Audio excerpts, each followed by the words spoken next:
Dumating na sa Senado si Alice Guo para humarap ulit sa pagdinig tungkol sa mga iligal na pogo. May unang balita live si EJ Gomez. EJ?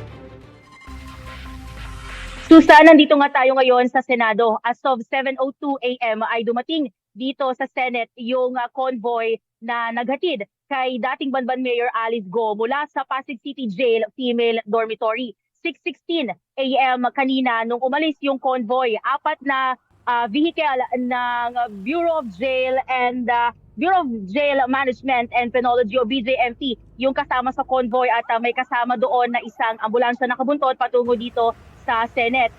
Pumunta dito si Alice Guo para umattend o dumalo sa pagdinig sa Senado ukol pa rin doon sa mga illegal na pogo.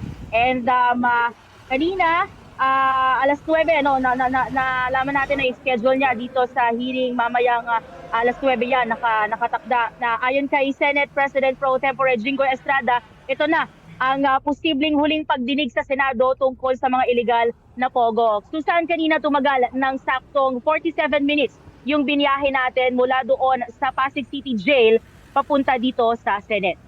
Yan muna ang unang balita mula rito sa Pasay City. EJ Gomez para sa GMA Integrated News.